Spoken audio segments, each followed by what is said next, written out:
It's time to conquer a mental emergency. There's an unhealthy growing expectation to have the perfect career, the perfect spouse, the perfect boyfriend, and the perfect home to be happy. But unrealistic expectations are not only unhealthy, they are counterproductive and absolutely destructive.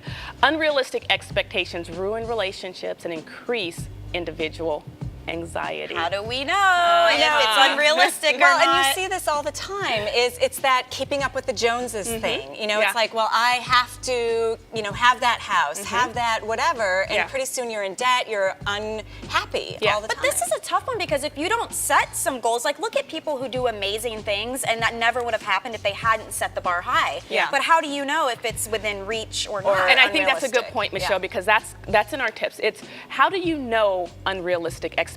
Number one, you really have to identify what's reasonable. And identifying what's reasonable is definitely subjective. Sure. It's what's reasonable to you.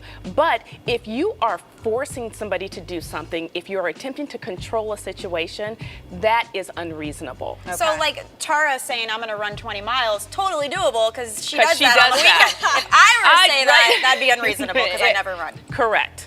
So get that straight. Yes. right. Okay.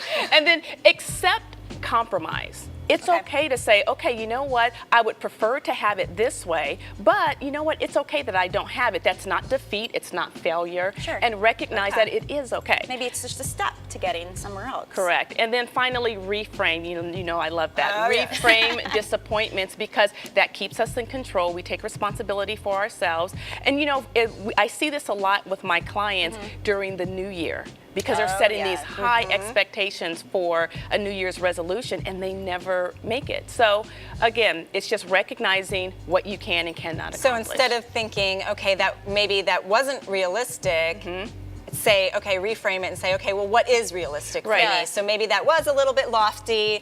What is more maybe realistic I can at least for me? jog around the block. Right. And 20 miles isn't realistic, but maybe Tara will a call me while she's 5K is realistic for me. And I saw Tara do it even with Jack's challenge. 30, just reduce the pounds. Love it.